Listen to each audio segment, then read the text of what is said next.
Shalom, shalom peuple de Dieu. Bénissons encore le nom du Seigneur ce jour pour cette opportunité qu'il nous donne encore de partager sa parole avec vous. Seigneur, merci pour ce temps que tu nous donnes encore. Nous te le soumettons, conduis-nous, enseigne-nous, édifie-nous. Au nom puissant de Jésus-Christ de Nazareth. Amen. Alors, nous poursuivons notre enseignement sur les miracles dans la Bible. Alors, nous avons défini la semaine dernière ce que c'est que le miracle. Voilà, ce sont des actes de la puissance de Dieu, contraires aux lois connues de la nature, voilà, qui provoquent l'étonnement et de l'admiration. Nous avons commencé à dire le but des miracles. Pourquoi Dieu fait les miracles?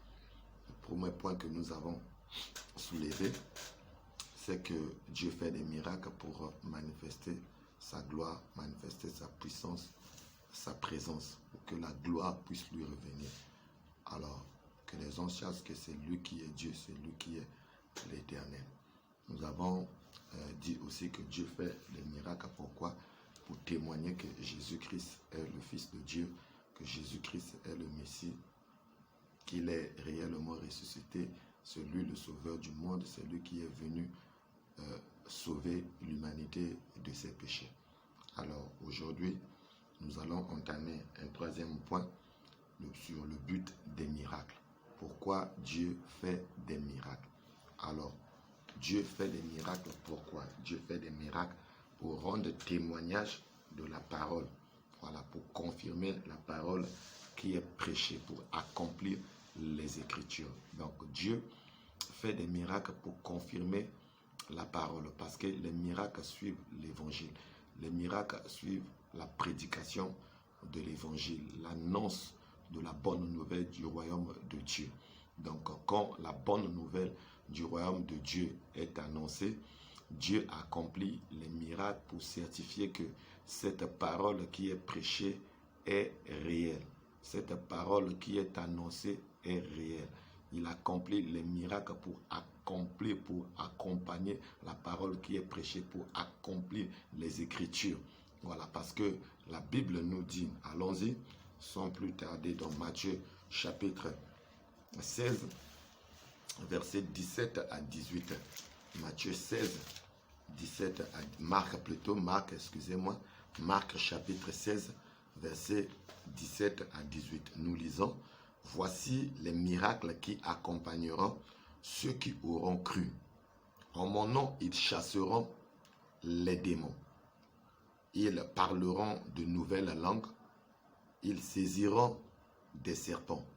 S'ils boivent quelques breuvages mortels, il ne leur fera point de mal.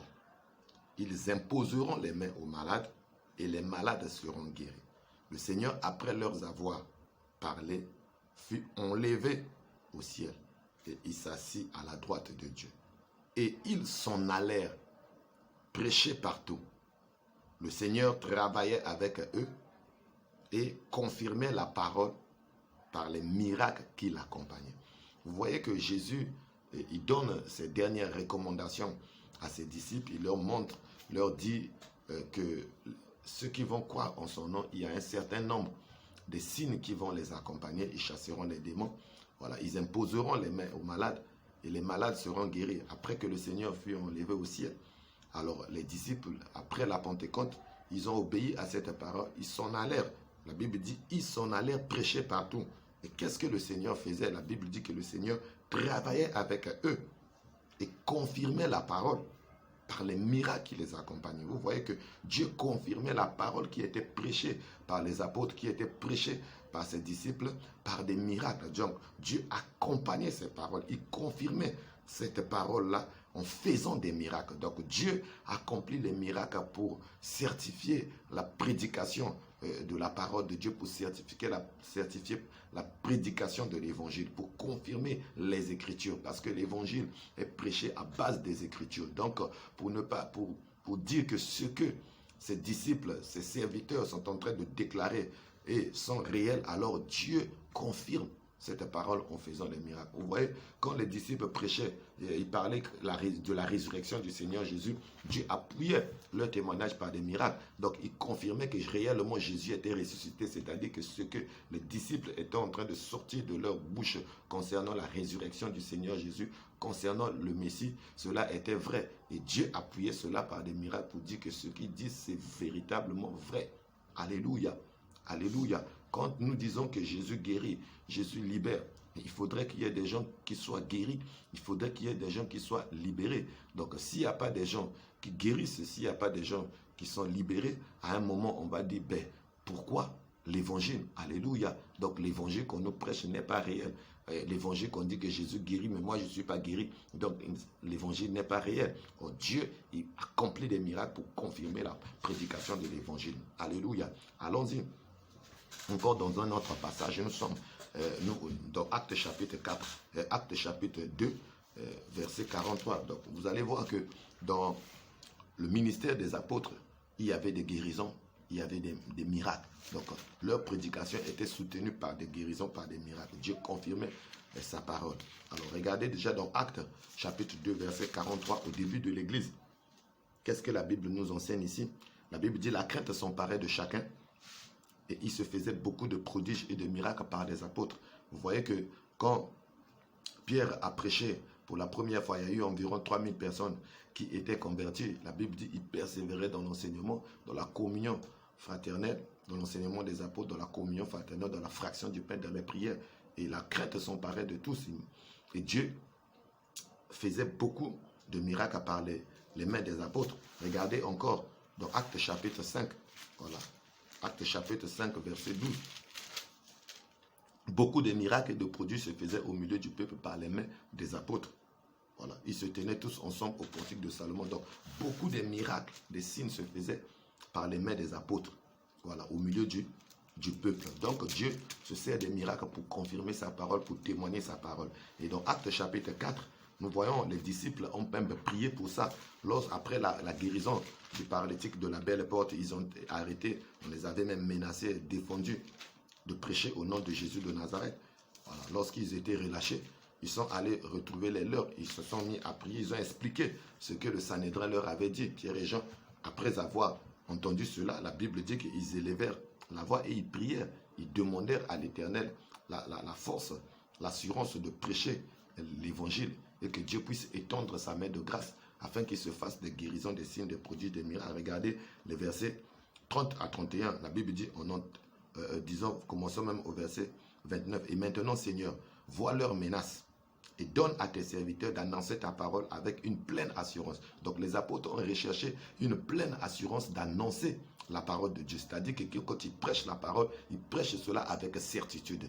Et les évidences de la parole de Dieu, de la certitude de la parole de Dieu, c'est des prodiges, des miracles que Dieu accomplissait par leurs mains. Il dit, donne-nous à prêcher ta parole avec assurance en étendant ta main pour qu'il se fasse des guérisons, des miracles et des prodiges par le nom de ton saint serviteur Jésus-Christ. Donc il demande l'assurance de prêcher l'évangile et cette assurance est concrétisée par quoi? Voilà, par le fait que Dieu devait étendre sa main de grâce afin qu'il se fasse des guérisons, des miracles, des prodiges par le nom de qui? Par le nom de son saint serviteur Jésus de Nazareth. Et au verset 31, la Bible dit, quand ils eurent prié, le lieu où ils étaient assemblés trembla. Ils furent tous remplis du Saint-Esprit et ils annonçaient la parole de Dieu avec assurance. Donc avec assurance, c'est-à-dire avec accompagnement des signes, des prodiges et des miracles. Donc Dieu accomplit les miracles pour certifier la prédication de la parole de Dieu, pour confirmer les Écritures, pour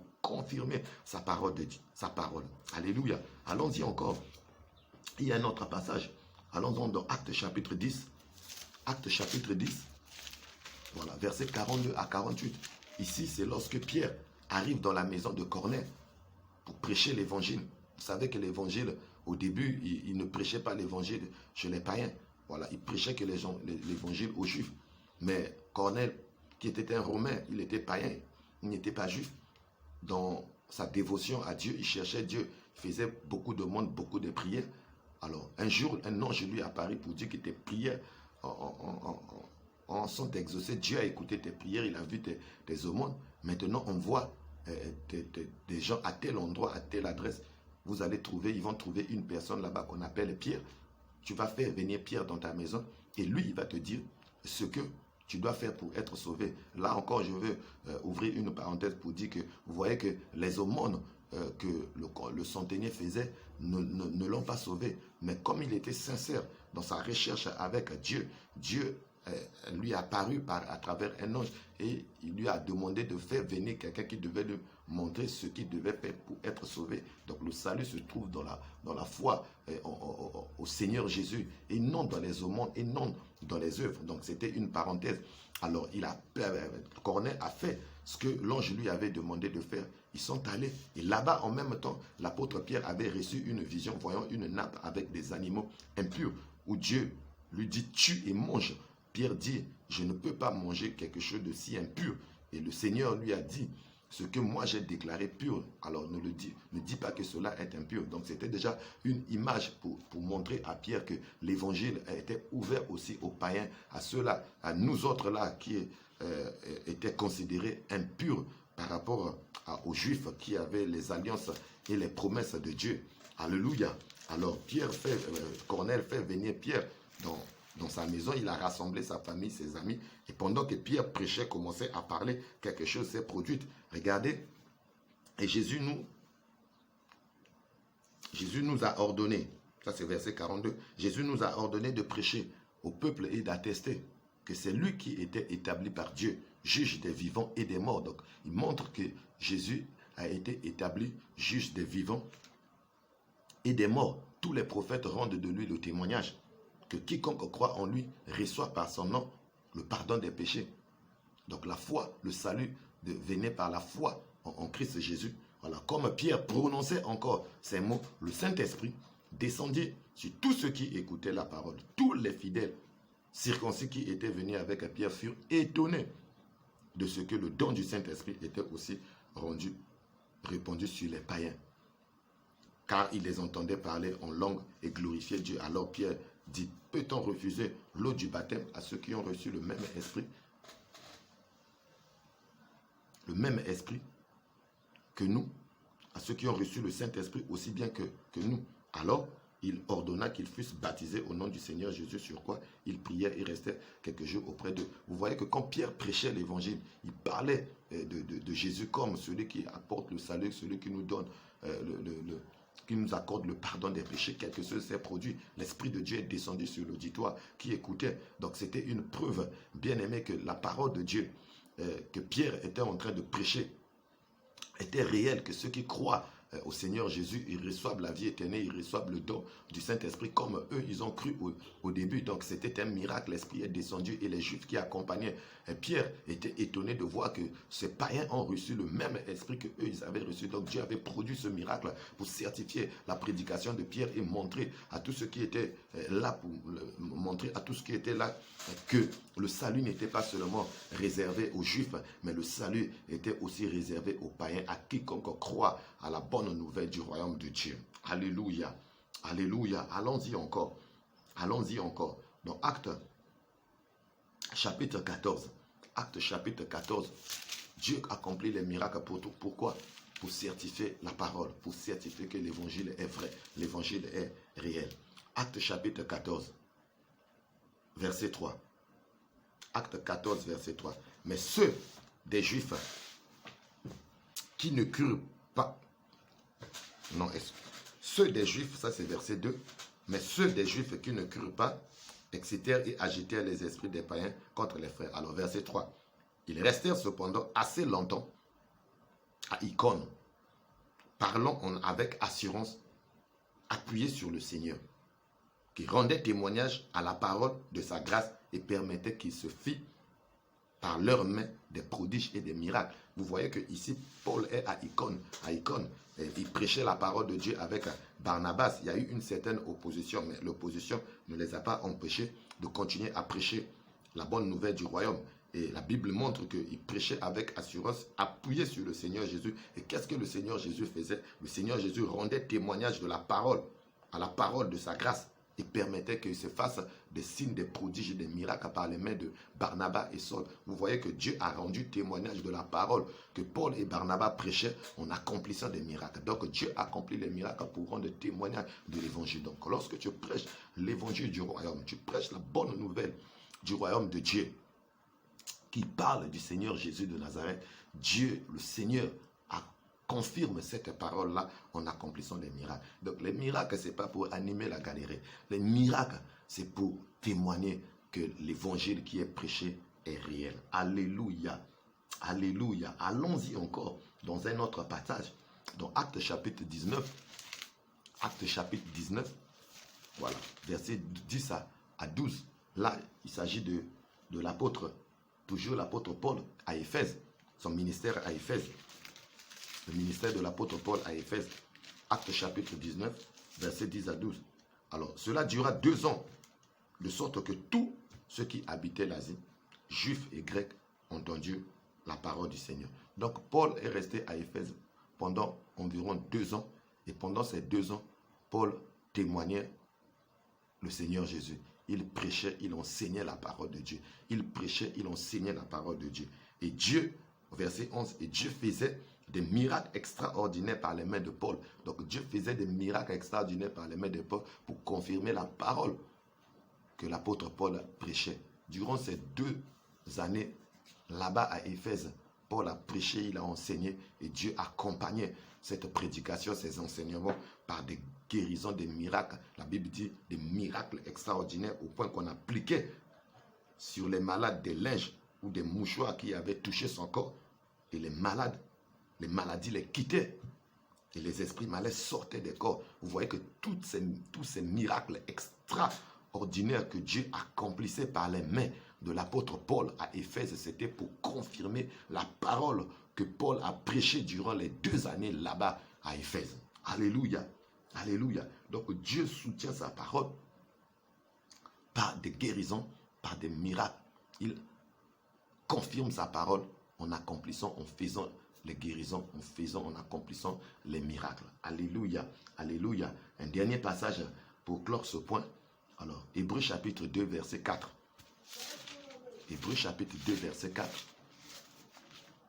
Hébreux chapitre 2, verset 4.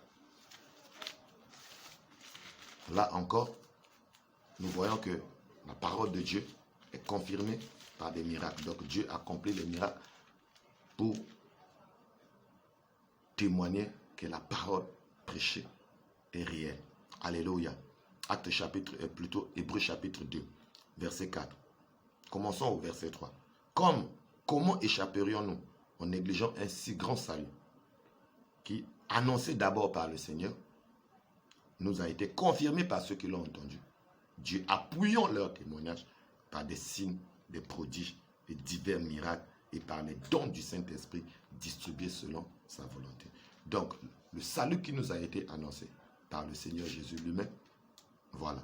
Cela a été confirmé par ceux qui l'ont entendu, c'est-à-dire les apôtres. Et qu'est-ce que Dieu faisait? Dieu appuyant leur témoignage par des signes, des prodiges et divers miracles et par les dons du Saint-Esprit distribués selon sa volonté. Donc, vous voyez que Dieu accomplit les miracles pour rendre témoignage de l'évangile de grâce, pour rendre témoignage de sa parole qui est prêchée. Alléluia. Alléluia. Alors, il y a un autre point pour lequel Dieu accomplit les miracles. Pourquoi Dieu accomplit les miracles? Dieu accomplit les miracles pour drainer les foules et susciter la foi et amener plusieurs personnes à la conversion. Donc, le but des miracles, bien aimés, c'est pour que des foules soient attirées à Christ Jésus. C'est pour que la foi soit suscitée dans les cœurs des gens et qu'un beaucoup plus grand nombre de personnes puissent se convertir, puissent venir à Jésus. Regardez dans Jean chapitre 2, verset 23. Jean chapitre 2, verset 23. Les miracles attirent des foules. Vous voyez que au temps des apôtres ou même du Seigneur Jésus lui-même, ils n'avaient pas l'arsenal que nous avons aujourd'hui, les médias que nous avons aujourd'hui, les affiches, les banderoles, les instruments de sonorisation, les instruments électroniques pour porter notre voix. Ils n'avaient pas tous ces éléments. Ils ne faisaient pas des affiches comme nous faisons aujourd'hui. Nous dépensons beaucoup d'argent. Nous quadrillons la ville avec des affiches, avec des banderoles, avec ceci, cela. Mais parfois, les résultats de ce travail-là ne sont pas exemptés. Ce n'est pas plutôt le résultat attendu. Voilà, le résultat n'est généralement pas ce que nous attendons. Vous voyez qu'avec beaucoup d'investissements, mais peu de résultats. Parfois, la participation à ces programmes-là n'est pas si effective que cela. Voilà, la participation n'est pas si effective que cela. Mais regardez, quand il y a des miracles, bien aimés, sans affiche, sans sonorisation, mais les gens vont venir. Parce que les miracles drainent les foules. Dieu utilise les miracles pour drainer les foules, pour susciter la foi dans les cœurs de toutes ces personnes qui viennent et pour les amener à la conversion. Donc, Jean chapitre 2. Jean chapitre 2, verset 23, lisons. Quand le Seigneur Jésus a commencé son ministère, la Bible dit, pendant que Jésus était à Jérusalem, à la fête de Pâques, plusieurs crurent en son nom, voyant les miracles qu'il faisait. Vous voyez, plusieurs personnes ont cru au nom du Seigneur parce qu'ils ont vu les miracles que le Seigneur faisait. Donc, les miracles suscitent la foi dans les cœurs des gens et plusieurs, voilà. Donc, plusieurs ont été attirés, voilà, et crus parce qu'ils ont vu les miracles que le Seigneur Jésus faisait. Jean chapitre 6, verset 2. Jean chapitre 6, verset 2. Une grande foule le suivit parce qu'il voyait les miracles qu'il opérait sur les malades. Donc une grande foule suivait le Seigneur Jésus parce qu'il voyait les miracles que le Seigneur Jésus faisait sur les malades. Donc les miracles attirent les foules. Voilà, ici on voit que les miracles ont attiré les foules. Là-bas dans Jean chapitre 2, on voit que plusieurs crurent à cause, voyant les miracles que le Seigneur faisait. Donc quand il y a un miracle, Dieu suscite un miracle, la foule arrive. Et quand il y a la foule bien-aimée, cette foule écoute la parole de Dieu. Et quand la foule écoute la parole de Dieu, cela suscite la foi dans leur cœur. Et puis, qu'est-ce qui se passe? Les gens se convertissent. Les gens donnent leur vie au Seigneur Jésus. Déjà, en voyant le miracle, ils sont étonnés, ils viennent. Et déjà, ce miracle-là les rend attentifs à l'écoute de l'évangile. Alléluia. Et la foi est suscitée dans leur cœur. Et les gens se convertissent, donnent leur vie au Seigneur Jésus. Ils abandonnent leur mauvaise vie. Alléluia. Regardez dans cet exemple, dans Actes chapitre 3. Actes chapitre 3, versets 1 à 6. Ici, Pierre et Jean montaient au temple. Voilà, c'était à l'heure de la prière. Donc, ils sont montés au temple à l'heure de la prière. Et là-bas, ils ont trouvé un homme qui était paralytique. Voilà. Il demandait l'aumône. Il vivait de l'aumône. Mais là-bas, il y a eu un miracle qui s'est produit. Voilà, au verset 6. Alors Pierre lui dit, je n'ai ni argent ni or, mais ce que j'ai, je te le donne. Au nom de Jésus-Christ de Nazareth, lève-toi et marche. Donc ce jour-là, le paralytique a marché. Alléluia.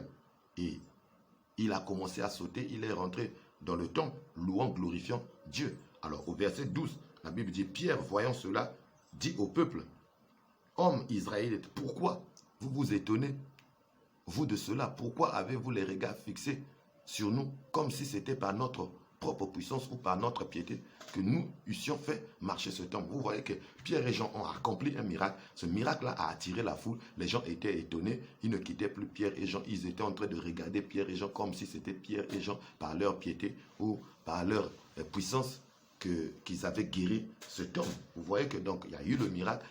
Il y a eu attirance des hommes qui sont venus. Et Pierre, voyant cette foule, en leur parlant, il a profité d'annoncer l'évangile à cette foule bien-aimée.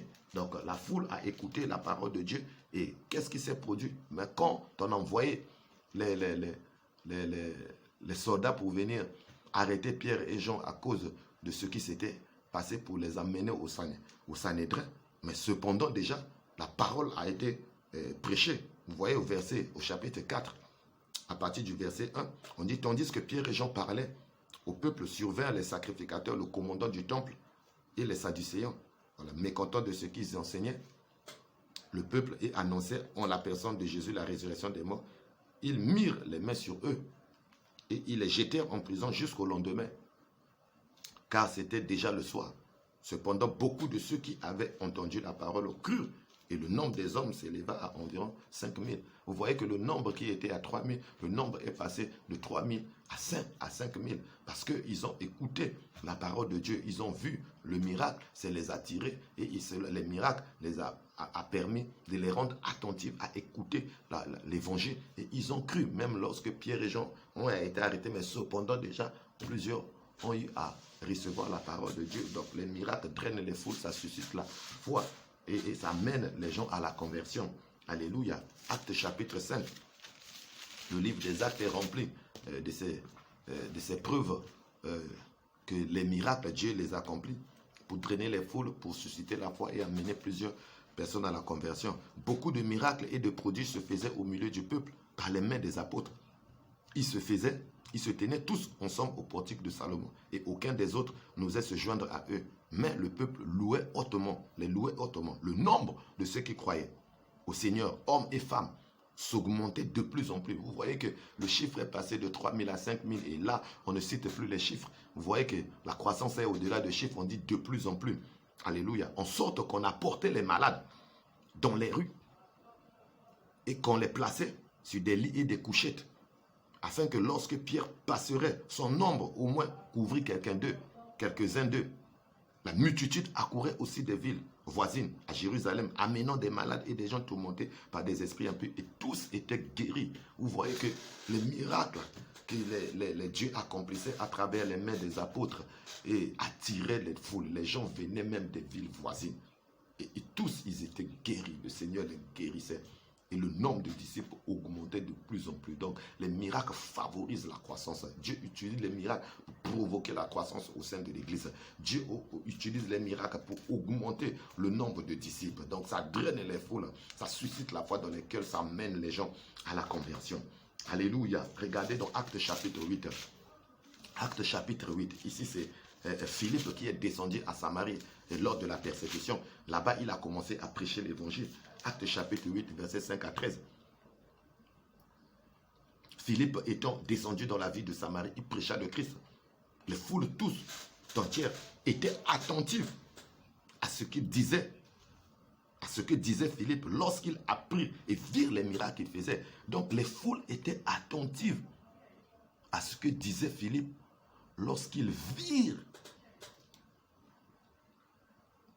les miracles. Lorsqu'ils apprirent et virent les miracles qu'il faisait. Donc ils ont appris et ils ont vu. Alléluia. Donc quand Philippe est descendu à Samarie, il a commencé à guérir les malades. Les gens ont appris qu'un tel était guéri là-bas. Oh, ils sont venus en courant. Et ils étaient attentifs. Et ils sont venus en courant. Ils ont vu. Alléluia. Que les miracles se produisaient. Et ils étaient attentifs à ce que disait Philippe. Et hommes et femmes se sont convertis. Alléluia. Ils ont donné leur vie au Seigneur Jésus. Des esprits impurs sortaient des corps avec les poussons des grands qui les boiteux marchaient. Il y avait des guérisons. Alléluia. Auparavant, il y avait un homme qu'on appelle Simon le magicien qui étonnait les gens avec ses arts de magie. Mais quand ils ont vu ce que Philippe faisait, ils ont dit ça n'a rien à voir avec ce que le magicien faisait. Et donc, hommes, femmes donnèrent leur vie au Seigneur, se sont fait même baptiser. Alléluia. Alléluia. Même Philippe lui-même, il cure à l'évangile. Il donna sa vie au Seigneur Jésus. Alléluia. Alléluia. Regardez dans Actes chapitre 9. Voilà. Versets 32 à 35. Là-bas, c'est l'épisode de Pierre. Voilà. La guérison de Énée à Lyde. Alléluia. Actes chapitre 9, 32 à 35. On dit comme Pierre visitait tous les saints, il descendit aussi vers ceux qui demeuraient à Lyde. Il trouva un homme nommé Énée, couché sur un lit depuis 8 ans et paralytique. Pierre lui dit, Énée, Jésus-Christ te guérit. Lève-toi et arrange ton lit. Et aussitôt, il se leva. Tous les habitants de Lyde et du Saron le virent et ils se convertirent au Seigneur Jésus. Mais Dieu accomplit les miracles pour accroître le nombre de disciples, pour provoquer la croissance au sein de l'Église, pour susciter la foi dans les cœurs, pour drainer les foules et emmener les gens à la conversion. Donc, en un mot, Dieu accomplit les miracles pour emmener les gens au salut. Les miracles, le but des miracles, c'est pour la conversion des âmes. Le but des des miracles, c'est pour le salut des âmes. Alléluia. Alléluia. Acte chapitre 13, là-bas, versets 6 à 12. Là-bas, quand Paul et Barnabas descendirent ils ont commencé leur voyage missionnaire. Ils sont arrivés dans une localité où ils ont trouvé un homme qu'on appelle Paulius Sergius. Il était gouverneur de la ville. Ils ont commencé à prêcher l'évangile, mais il y avait un autre homme qu'on appelle Bar Jésus Elimas qui s'opposait à Barnabas et à Paul. Il les empêchait Barnabas et Paul de prêcher l'évangile et cherchait à détourner le proconsul de la foi. Mais qu'est-ce qui s'est passé? Dieu, par l'apôtre Paul a prononcé un miracle de jugement sur Elimas. Il a dit que pourquoi continues-tu à pervertir les voies justes du Seigneur? Alors pour un certain temps, tu ne verras plus la lumière du jour. Et l'obscurité est tombée sur les yeux d'Elimas. Et quand le proconsul a vu cela, la Bible dit qu'il crut à la bonne nouvelle qui lui avait été prêchée. Alléluia. Acte chapitre 13. Voilà, vous allez lire ça au verset 6 à 12. Verset 6 à 12.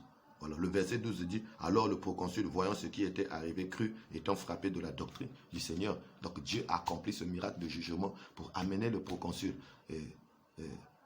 à se convertir, à croire à la bonne nouvelle de l'évangile. Alléluia. Donc les miracles ont pour but la conversion des âmes. Les miracles ont pour but le salut des âmes. Donc Dieu accomplit les miracles pour sauver les âmes. Dieu accomplit les miracles pour emmener les gens à la conversion. C'est pourquoi lorsque nous prions pour les miracles, bien aimés dans le Seigneur, nos motivations doivent être saines, nos motivations doivent être pures, nos motivations doivent être conformes à l'évangile, à la parole de Dieu. Donc Dieu accomplit les miracles pour témoigner l'évangile. Dieu accomplit les miracles pour amener plusieurs personnes au salut, à la conversion. Amen. Amen. Amen. Voilà, nous allons nous arrêter par là avec ces 2 points et nous allons continuer le vendredi. Que Dieu vous bénisse. Prions le Seigneur. Éternel, notre Père, notre Dieu, nous te rendons encore des actions de grâce et nous prions, Seigneur mon Dieu, que cette année 2020, Seigneur, nous voulons expérimenter les miracles. Seigneur, accomplis les miracles. Cette année a été décrétée l'année des miracles par ton serviteur. Et nous voulons voir des miracles dans nos différentes assemblées, dans les localités dans lesquelles nous nous trouvons, Seigneur mon Dieu. Ici à Pointe-Noire, nous voulons vivre, expérimenter les miracles. Père, accomplis les miracles pour certifier, témoigner l'évangile que nous prêchons, Seigneur, la bonne nouvelle que nous annonçons, Seigneur mon Dieu. Et accomplir les miracles pour susciter, et Seigneur, la foi dans les cœurs, pour drainer les foules et amener un beaucoup plus grand nombre de personnes à la conversion, Seigneur, afin que la gloire puisse te revenir à toi et à toi seul, notre Père, notre Dieu. Que chacun de nous puisse vivre le miracle, Seigneur, afin que celui qui était tout autour, celui qui ne croyait pas, puisse croire au Père éternel. Accomplis le miracle dans la vie de mon frère, accomplis le miracle dans la vie de ma soeur, afin que son entourage soit gagné à toi, et accomplis le miracle, Seigneur, avec tout cela, Seigneur mon Dieu, qui témoigne de ton nom, Seigneur, afin que ce miracle soit une preuve, Seigneur mon Dieu, de la bonne nouvelle qui est prêchée par tes différents enfants, Seigneur mon Dieu.